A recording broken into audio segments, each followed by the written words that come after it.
welcome to the I Ching Cafe. My name is Belinda Dubston, and thank you for joining me once again for our weekly I Ching forecast. This week, the first week of September, the week commencing the 1st of September 2025.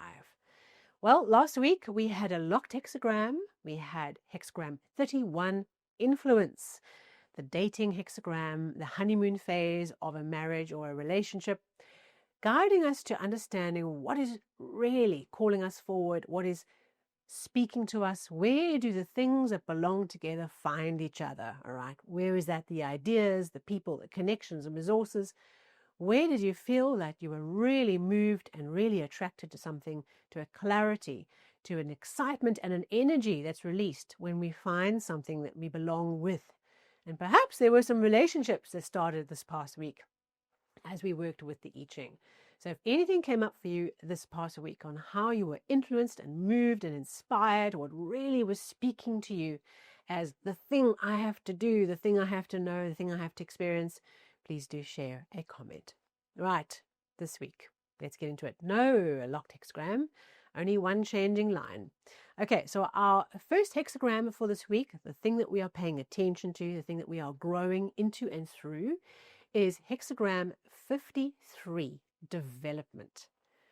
What's really interesting is last week we had the courtship hexagram, right? The honeymoon period. Here we have the marriage itself.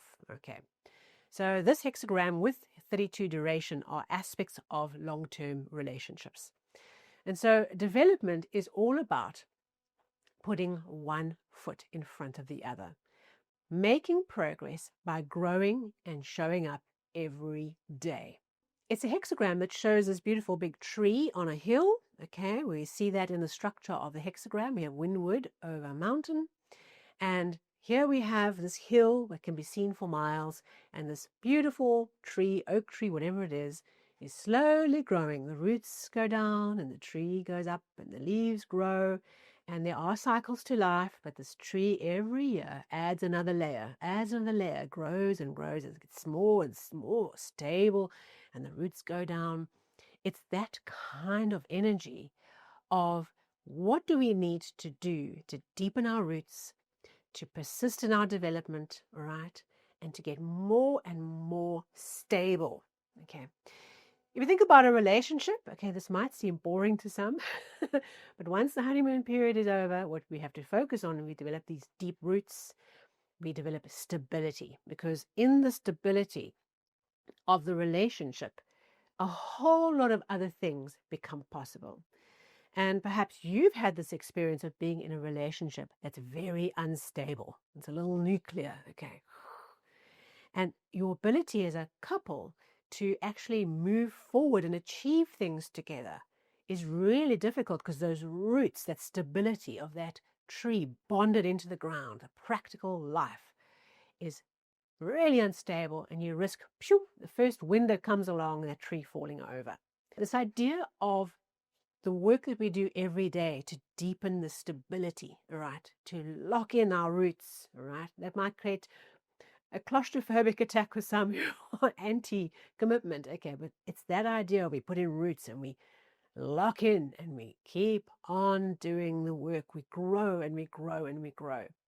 So it's a wonderful hexagram of stability, of being grounded, of finding that stability in your life, of finding that in your relationships, in your business, and rooting that in and doing the work to sustain that and to grow that and put more roots and create more shoots and keep on growing. Because when you have a tree on the hill, right, it can be seen for miles. It becomes an example, a beacon to other people.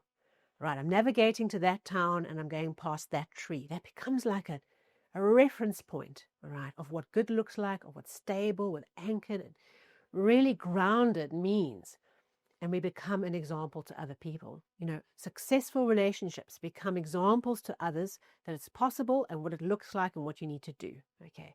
Successful businesses anchor in the idea and create the way that there's a way for us to do this right, to do good business. Okay. These long-term structures that are rooted in strong roots, okay, and continue to bear the fruit for others are examples and beacons for others to follow.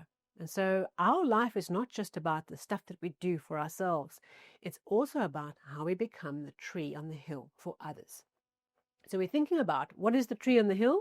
What is the thing where we're needing to develop and deepen the stability? All right, deepen and lock it in and really anchor in our roots and create a stable structure, whether that's in our business or our personal lives, in our psyche. What is this thing that it represents for you this week, of where you're being tuned into this tree that keeps on deepening itself and locking itself in and becoming a stronger beacon for others to follow?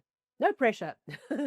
Okay, we have one changing line in the first position, and the changing lines for this hexagram all talk about this progression of the wild goose, okay, a sacred creature, or a creature on a journey from out across the oceans, right, where it is disconnected from its land, okay, from that stability, and how this wild goose traverses up towards the high peak, the sacred mount, which is the pinnacle in line 6 of achievement, of connection with a deep spiritual principle. Okay, because remember, these roots can be spiritual, mental, emotional, physical, these roots. And so we work up towards deep spiritual roots, the home that's calling this wild goose. So in line 1, that line has just come in. It's the first stage. And so this one, the wild goose, has just arrived at the shore, okay, after having traversed across the water. So the wild goose does get a chance to rest a little bit, okay, but it's kind of challenging. The wild goose is tired, it's on the shore, it's not in its natural place. Perhaps it's got its up to its legs in mud, but it's reached the shore and it's reached a transition point in this journey towards the sacred mountain, in this journey of building this stability and this depth with these deep roots of the tree. It's not a place to stop. It's not a place that's comfortable, but it is a resting place. And after having been through a long flight over the water, it's good that the goose takes a moment. Okay, it's not the place to stop, right? Permanently. You will feel that discomfort of, like, we've reached a place. I don't really feel comfortable here. This doesn't feel like I've got to the place I want to get to, but I've got to a place after having been out at sea, right, or over the water and having flapped like crazy, aiming towards this thing we're aiming towards. And we take a little bit of a rest. And even if we feel like we are not up to the challenge yet, because we're not yet up to the challenge, we're really at the beginning of this development journey, and we feel like people are laughing at us or pointing fingers or criticizing us because we're there in the mud and we kind of don't look so elegant, right? We're kind of splattering around. We don't pay attention to that. We take the moment, we take the blessing of having a moment to rest. Okay, having had this journey across the water, we have hit shore. We are making progress. It's not 100% comfortable and we are not in our home, but we have made progress. We take a little bit of a break and then we continue. And so this week, that is where we are being focused in this development journey. It's okay that it feels uncomfortable, that you feel like you haven't arrived somewhere, that you aren't in your safe zone, but you are getting there, right? That's the whole point of this wild goose going on this journey. It's part of the development journey. And we just take the blessing for the moment, to just the respite, just being able to, we're up to our knees in mud, but it's okay. We're getting ourselves, we're gathering ourselves, because we understand that at this point, having gone through this big journey across the water, trying to push for the mountain at this stage would be reckless. We have to take those moments of breaks as we go along in the journey. Now, one changing line leads us to a second hexagram, okay? Whenever we have changing lines, we have a second relating flow of change. And this is hexagram 37, the family. Okay, this hexagram speaks to the idea of family and the home, the household, the people we live and work with on a regular basis.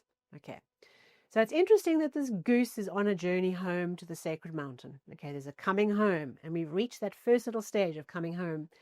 And so if we just take the moment to rest and connect to home, connect to the bigger picture of getting home, we can unlock the value of this idea of home calling us forward. Okay, so home means lots of different things to different people. Family means different things. You might not have a biological family where you feel a kinship, where you feel like you go home and, it's okay. You can smell your mother's cooking, or your family's meals, or, there's a lot of difficulty that people have with home and with family. Okay, this might not be an easy energy for you to think about family in a positive context.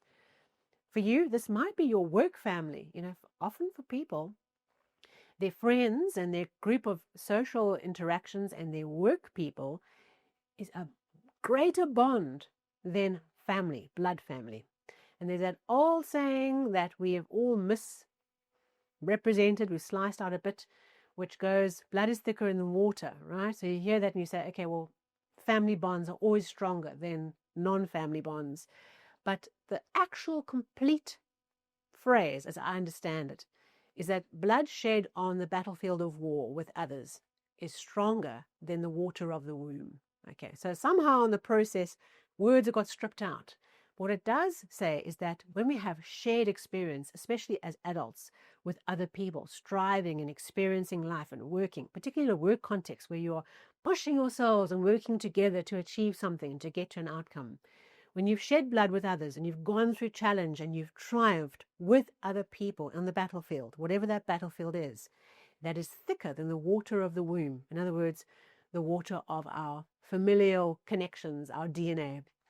And so it's okay that your family is your work family, your friend family, relationships that are not about your blood family or your adopted family. Okay, and we have to think about family in a new way, in a different context. What this hexagram is connecting us to, no matter what your family structure might be, is this idea of coming home, the household, a happy household where everyone knows their roles and their place and everyone works in a harmonious way to maintain the health and well-being of the family. Okay. Naturally, this is going to bring to your week potentially family-related issues, where there's an adjustment needed, or where connecting with a family and spending time with a family brings you the thing that you are needing, brings you the healing or the focus, whatever it is. Because this wild goose, this development process is happening, and the family is there to anchor us. But also our family probably will need some work this week. Some effort of us developing the family unit. Because remember, when we look at the two hexagrams together, they create a story. The wild goose is on a journey. But this week, something around developing the relationships in our family unit, in our household, in our clan, whether that's a work or a home or a blood clan, that work is what is right and center for us this week. And that is what unlocks us this week as we move through the days to come. Very interesting start to September 2025. If this was meaningful to you, please a thumbs up, a like would be great. And of course, if you are new to the channel, hit that subscribe button and the bell or the follow button on the podcast. And I will see you at our next weekly forecast as we get stuck into September 2025. Until then, take care.